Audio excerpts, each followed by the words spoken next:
బంగ్లాదేశ్లో కొత్త ప్రభుత్వం అధికారంలోకి వచ్చిన విధానాలు మాత్రం మారలేదు. మాజీ ప్రధాని షేక్ హసీనా తిరిగి స్వదేశానికి వెళ్లాలనే ఆకాంక్షను వ్యక్తం చేయగా ఆమె రాగానే జైలుకు పంపుతామని తారిక్ రెహమాన్ ప్రభుత్వం హెచ్చరించింది. తనను చంపినా సరే సొంత దేశంలోనే ప్రాణాలు విడుస్తానని ఇటీవల హసీనా ప్రకటించడం తెలిసిందే. తనకు విధించిన మరణశిక్షకు భయపడేది లేదని స్పష్టం చేశారు. అయితే హసీనా ఇప్పటికే కోర్టులో దోషిగా తేలడంతో ప్రత్యేకంగా పరిగణించాల్సిన అవసరం లేదంటుంది బంగ్లా సర్కార్. ఆమె లొంగిపోతే అమల్లో ఉన్న చట్టాల ప్రకారమే చర్యలు ఉంటాయని చెబుతోంది.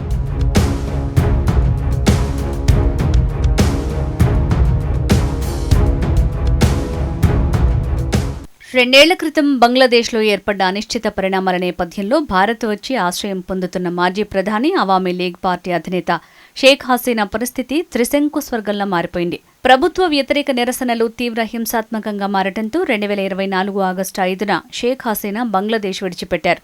ప్రస్తుతం ఆమె భారత్లో ఆశ్రయం పొందుతున్నారు. ఆ తర్వాత తాత్కాలిక ప్రభుత్వ సారథిగా వచ్చిన నోబెల్ శాంతి బహుమతి గ్రహీత మొహమ్మద్ యూనుస్ ఆమెపై కఠిన వైఖరి అవలంబించారు. ఈ నేపథ్యంలో విద్యార్థుల నిరసనలను అణిచివేయటంలో హసీనా పాత్ర ఉందనే అభియోగాలు మోపారు.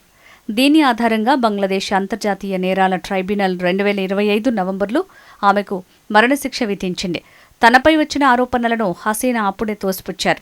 రాజకీయ ప్రేరేపితమైన ఈ కేసులో తన వాదన వినకుండా ఏకపక్షంగా శిక్ష విధించారని తప్పుబట్టారు. ఈ తీర్పు వెలువడిన తర్వాత హసీనాను అప్పగించాలని బంగ్లాదేశ్ ప్రభుత్వం భారత్ని కోరింది. ఇప్పటికీ పలుమార్లు లేఖలు కూడా పంపించింది. అయితే భారత ప్రభుత్వం ఈ విషయంలో ఆచితూచి వ్యవహరిస్తోంది. ఆ ఏడాది ఫిబ్రవరిలో జరిగిన బంగ్లా పార్లమెంట్ ఎన్నికల్లో షేక్ హసీనాకు చెందిన అవామీ లీగ్ను పోటీ చేయకుండా నిషేధించారు. ఈ ఎన్నికల్లో తారిక్ రెహమాన్ నేతృత్వంలోని బంగ్లాదేశ్ నేషనలిస్ట్ పార్టీ భారీ మెజారిటీతో విజయం సాధించి అధికారం చేపట్టారు. అయితే కొత్త ప్రభుత్వం అధికారంలోకి వచ్చినప్పటికీ హసీనా విషయంలో విధానాలైతే మారలేదు. ప్రస్తుత ప్రధాని తారిక్ రెహమాన్ ఒకనాటి ఆమె రాజకీయ ప్రత్యర్థి ఖలీదా జియా కుమారుడు. చాలా కాలం విదేశాల్లో గడిపి స్వదేశానికి వచ్చారు. 2025 డిసెంబర్లో ఖలీదా జియా అనారోగ్యంతో మరణించగా బీఎన్పీ సారథ్య బాధ్యతలు చేపట్టి ఎన్నికల్లో ఘన విజయం సాధించారు.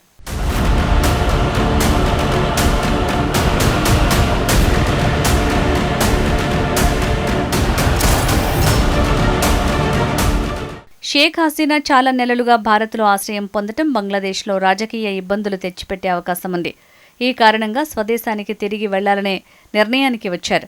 ఈ ఏడాది డిసెంబర్ నాటికి ప్రవాస జీవితం ముగించుకుని బంగ్లాదేశ్ తిరిగి వెళ్తున్నట్టు ఇటీవల ప్రకటించారు. తనను చంపేసినా సరే నా సొంత గడ్డపైనే ప్రాణాలు విడుస్తా అంటూ సంచలన వ్యాఖ్యలు చేశారు.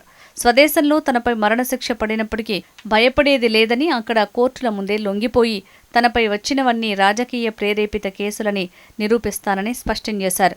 ఈ డిసెంబర్లోనే తనతో పాటు అవామీ లీగ్ సీనియర్ నేతలు స్వదేశానికి వెళ్లి కోర్టుల్లో లొంగిపోవాలని అనుకుంటున్నామని తెలిపారు.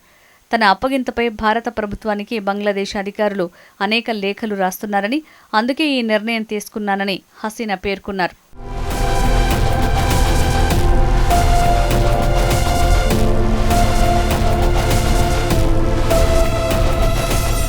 షేక్ హసీనా ప్రకటన బంగ్లాదేశ్ రాజకీయాల్లో ప్రకంపనలు సృష్టించింది.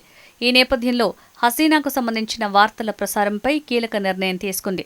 ఆమె చేసిన ప్రకటనలు, ఇంటర్వ్యూలు, ప్రసంగాలు, ఇతర వ్యాఖ్యలను ప్రచురించొద్దని అన్ని ప్రింట్, ఎలక్ట్రానిక్, ఆన్లైన్ మీడియా సంస్థలతో పాటు సోషల్ మీడియా వేదికలకు కూడా ప్రభుత్వం ఆదేశాలు జారీ చేసింది. ఈ నిర్ణయం కోర్టు ఆదేశాలకు అనుగుణంగా తీసుకున్నదని ప్రభుత్వం వెల్లడించింది. కొందరు మీడియా సంస్థలు కోర్టు నిషేధాన్ని పాటించడం లేదని గుర్తించినట్టు బంగ్లాదేశ్ సమాచార ప్రసార శాఖ సలహాదారు డాక్టర్ జాహెద్ ఉర్ రెహమాన్ తెలిపారు. అన్ని మీడియా సంస్థలు న్యాయస్థానం ఆదేశాలను తప్పనిసరిగా అమలు చేయాలని సూచించారు. షేక్ హసీనా ఓ వార్తా సంస్థకు ఇచ్చిన ఇంటర్వ్యూను బంగ్లాదేశ్ మీడియా సంస్థలు ప్రచురించడంతో ఈ అంశం మరోసారి చర్చనీయాంశమైంది.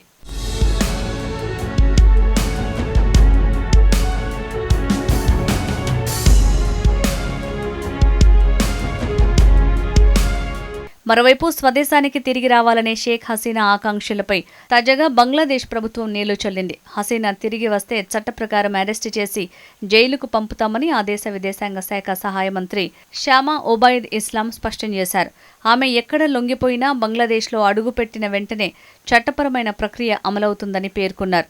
హసీనా లొంగిపోతే ప్రస్తుతం అమల్లో ఉన్న చట్టాల ప్రకారమే చర్యలు తీసుకుంటామని షామా ఒబైద్ తెలిపారు. చట్టం తన పని తాను చేసుకుంటుందని అన్నారు. ఇప్పటికే చట్ట ప్రకారం దోషిగా తేలిన వ్యక్తి, అందుకే ప్రభుత్వం ప్రత్యేకంగా పరిగణించాల్సిన అవసరమేమీ లేదన్నారు. హసీనా బంగ్లాదేశ్కి తిరిగి వచ్చిన తర్వాత చట్టపరమైన ప్రక్రియ ఏ విధంగా ముందుకు సాగాలనే అంశాన్ని న్యాయ వ్యవస్థే నిర్ణయిస్తుందని షామా ఒబైద్ ఇస్లాం చెప్పారు. షేక్ హసీనాను తిరిగి తీసుకొచ్చే ప్రక్రియ తాత్కాలిక ప్రభుత్వ హయాంలోనే ప్రారంభమైందని, ప్రస్తుతం బీఎన్పీ ప్రభుత్వం కూడా అదే ప్రక్రియను కొనసాగిస్తోందని తెలిపారు.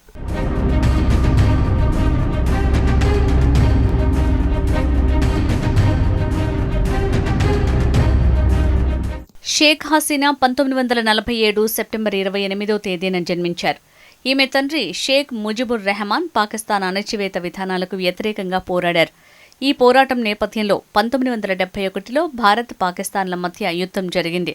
భారత విజయంతో తూర్పు పాకిస్తాన్ ఓడిపోయి బంగ్లాదేశ్గా ఆవిర్భవించింది. షేక్ ముజిబుర్ రెహమాన్ దేశ అధ్యక్షునిగా, ఆ తర్వాత ప్రధానిగా బాధ్యతలు చేపట్టారు.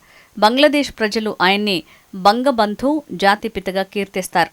కాగా 1975లో జరిగిన సైనిక తిరుగుబాటులో షేక్ ముజిబుర్ రెహమాన్ను, ఆయన భార్యను, కుటుంబ సభ్యులను దారుణంగా హత్య చేశారు. ఆ సమయంలో విదేశాల్లో ఉన్న షేక్ హసీనా స్వదేశానికి వచ్చి రాజకీయాల్లో అడుగుపెట్టారు. షేక్ హసీనా ఢాకా యూనివర్సిటీలో చదువుకున్నారు. 1968లో అణుశాస్త్రవేత్త ఎంఏ వాజెద్ మియాను పెళ్లాడారు.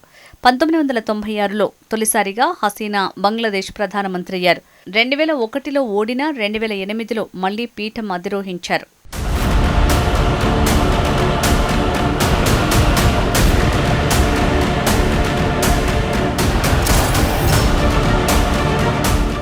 షేక్ ముజిబుర్ రెహమాన్, ఆమె కూతురు షేక్ హసీనాల హయాంలో భారత్తో బంగ్లాదేశ్కు సత్సంబంధాలు కొనసాగాయి. అయితే అక్కడి మతతత్వవాదులు ఎప్పటినుంచో ఆమెకు వ్యతిరేకంగా కుట్రలు పన్నారు. హసీనా బంగ్లాదేశ్ విమోచన పోరాటంలో పాల్గొన్న స్వాతంత్ర్య సమరయోధుల వారసులకు ప్రభుత్వ ఉద్యోగాల్లో రిజర్వేషన్లు కల్పించడం వారికి కలిసొచ్చింది. ఇందుకు వ్యతిరేకంగా బంగ్లాదేశ్లో 2024 జూలైలో విద్యార్థులు ఉద్యమం చేపట్టారు. అది కాస్త తీవ్ర రూపం దాల్చి ఆందోళనకారులు ప్రధాన నివాసాన్ని ముట్టడించడంతో 2024 ఆగస్టు 5న షేక్ హసీనా ప్రధానమంత్రి పదవికి రాజీనామా చేశారు. హుటాహుటిన ఢాకాను విడిచి భారత్కి వచ్చారు. అప్పటి నుంచి ఆమె ఢిల్లీలోని ఓ రహస్య ప్రదేశంలో నివసిస్తున్నారు.